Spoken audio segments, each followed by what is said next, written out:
छोटे ड्रीमर्स आए हैं, सपने सजाए हैं।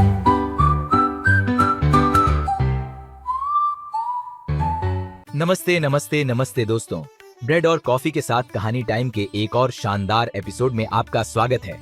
जहां हम आपके लिए दुनिया भर की सबसे अद्भुत कहानियां लेकर आते हैं। मैं हूं आपका होस्ट ब्रेड और मैं हूं आपकी सह होस्ट कॉफी। आज हमारे पास प्राचीन भारत की एक बहुत ही खास कहानी है। यह सम्राट अकबर और उनके बुद्धिमान सलाहकार बीरबल के बारे में है। इस कहानी का नाम है द ग्रेट खिचड़ी चैलेंज। यह हमें चतुर होने और दूसरों के नजरिए से चीजों को समझने के बारे में सिखाती है। तो आराम से बैठिए, ध्यान से सुनिए और आइए हमारी कहानी शुरू करें। बहुत समय पहले हिंदुस्तान में एक महान सम्राट रहते थे जिनका नाम था अकबर। वह अपनी बुद्धि और न्यायप्रियता के लिए प्रसिद्ध थे। उनका सबसे भरोसेमंद सलाहकार बीरबल था, जो अपनी चतुराई और तेजी से सोचने की क्षमता के लिए जाने जाते थे। एक ठंडी सर्दी की सुबह सम्राट अकबर और बीरबल शाही बाग के तालाब के किनारे टहल रहे थे। अकबर ने कहा, बीरबल, कितनी ठंड है आज। मुझे लगता है कि आज का दिन बहुत मुश्किल होगा उन लोगों के लिए जो गरीब हैं। बीरबल ने कहा, हाँ महाराज, ऐसी ठंड में गर्मी पाने के लिए कपड़े और आग दोनों जरूरी हैं। अकबर ने कहा, क्या तुम्हें लगता है कि कोई व्यक्ति सिर्फ इस तालाब में रात भर खड़ा रह सकता है बिना किसी कपड़े या आग के? बीरबल ने कहा, महाराज, यह नामुमकिन है। इतनी ठंड में कोई भी इंसान जिंदा नहीं बच सकता। अकबर ने सोचा और फिर घोषणा की, अगर कोई व्यक्ति एक रात इस तालाब में बिना कपड़ों और आग के गुजार दे तो मैं उसे 1000 स्वर्ण मुद्राएं दूंगा। बीरबल इस अजीब चुनौती से चकित थे, लेकिन उन्होंने कुछ नहीं कहा। इस अनोखी चुनौती की खबर जल्द ही पूरे राज्य में फैल गई। कुछ दिन बाद एक गरीब किसान दरबार में आया। वह बहुत पतला था और उसके कपड़े फटे हुए थे, लेकिन उसकी आंखों में उम्मीद की चमक थी। किसान ने कहा, महाराज, मैं आपकी चुनौती स्वीकार करता हूँ। मैं एक रात तालाब में बिना कपड़ों और आग के बिताऊंगा। अकबर ने कहा, बहुत बहादुर हो तुम। अगर तुम सफल हुए तो तुम्हें 1000 स्वर्ण मुद्राएं मिलेंगी। उस रात गरीब आदमी ठंड से ठिठुरते हुए तालाब के पानी में खड़ा था। उसके दांत किटक किटक बज रहे थे। शाही सिपाही ध्यान से उसकी निगरानी कर रहे थे, यह सुनिश्चित करने के लिए कि वह कोई धोखा न दे। गरीब आदमी बार बार एक दूर पहाड़ी पर बने छोटे से झोपड़े को देख रहा था। वहां से एक चमकता हुआ प्रकाश आ रहा था। किसी तरह वह पूरी रात तालाब में खड़ा रहने में कामयाब रहा। किसान ने कहा, महाराज, मैंने आपकी चुनौती पूरी कर दी है। मैंने पूरी रात तालाब में बिताई। अकबर ने कहा, सच में?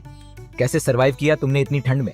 किसान ने कहा, महाराज, मैं उस पहाड़ी पर जल रहे दिए को देखकर अपने आप को गर्म रखता रहा। अकबर ने गुस्से से कहा, यह तो धोखा है। तुमने दिए की गर्मी का सहारा लिया, तुम्हें कोई इनाम नहीं मिलेगा। गरीब आदमी ने हैरान होकर जवाब दिया, लेकिन महाराज, वह दिया तो बहुत दूर था। उसकी गर्मी मुझ तक कैसे पहुंच सकती है? अकबर ने बीरबल की ओर देखा और पूछा, बीरबल, तुम क्या कहते हो? बीरबल ने जवाब दिया, महाराज, मुझे लगता है कि मैं इस समस्या का हल निकाल सकता हूँ। क्या मैं कल आपके लिए खिचड़ी बना सकता हूँ? अकबर ने चकित होकर पूछा, खिचड़ी? इसका इस मामले से क्या संबंध है? बीरबल ने मुस्कुराते हुए कहा, कल आप समझ जाएंगे महाराज। अगले दिन बीरबल चावल और दाल से भरा एक बड़ा बर्तन लेकर दरबार में आए। उन्होंने बर्तन को आग से बहुत ऊंचा लटका दिया। बीरबल ने घोषणा की, महाराज, आज मैं आपके लिए खिचड़ी बना रहा हूँ। अकबर ने हैरानी से पूछा, लेकिन बीरबल, पॉट इतना ऊंचा क्यों लटका रखा है? बीरबल ने आत्मविश्वास से जवाब दिया, बस थोड़ी देर में खिचड़ी तैयार हो जाएगी महाराज। घंटे बीत गए और अकबर भूखे और बेचैन हो गए। अकबर ने पूछा, बीरबल, कितना समय लगेगा? मुझे भूख लगी है। बीरबल ने शांत स्वर में जवाब दिया, महाराज, बस थोड़ी देर और। अकबर ने चिढ़कर कहा, लेकिन पॉट इतना ऊंचा है कि आग की गर्मी वहाँ तक पहुँच ही नहीं सकती। बीरबल ने मुस्कुराते हुए कहा, बिल्कुल सही महाराज। जिस तरह इस आग की गर्मी इतनी दूर तक नहीं पहुंच सकती, उसी तरह उस पहाड़ी पर जल रहे दिए की गर्मी भी उस गरीब आदमी तक नहीं पहुंच सकती थी। फिर भी आपने कहा कि उसने दिए की गर्मी से मदद ली। अकबर ने हंसते हुए कहा, आह, मैं समझ गया बीरबल, तुम सही हो। अकबर ने गरीब आदमी से कहा, मुझे माफ करो मेरे दोस्त, तुमने सच में मेरी चुनौती पूरी की है। यह लो तुम्हारे 1000 स्वर्ण मुद्राएं।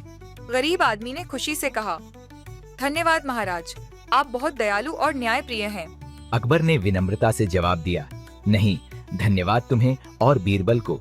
तुम दोनों ने मुझे एक महत्वपूर्ण सबक सिखाया है और यही है अकबर, बीरबल और खिचड़ी चैलेंज की कहानी। बीरबल ने अपनी बात साबित करने का कितना चतुर तरीका निकाला, है ना? बिल्कुल। और क्या आप जानते हैं दोस्तों, इस कहानी का नैतिक क्या है? यह हमें सिखाती है कि हमें दूसरों का न्याय करते समय सावधानी से सोचना चाहिए और निष्पक्ष होना चाहिए। और यह ये भी दिखाती है कि दूसरों के नजरिए से चीजों को देखना कितना महत्वपूर्ण है। हमारी कहानी सुनने के लिए आप सभी का बहुत बहुत धन्यवाद। हमें उम्मीद है कि आप अगली बार एक और अद्भुत कहानी के लिए हमारे साथ जुड़ेंगे। अपने दोस्तों को हमारे शो के बारे में बताना न भूलें। और याद रखें, बीरबल की तरह हमेशा चतुर और दयालु बनने की कोशिश करें। फिर मिलेंगे दोस्तों।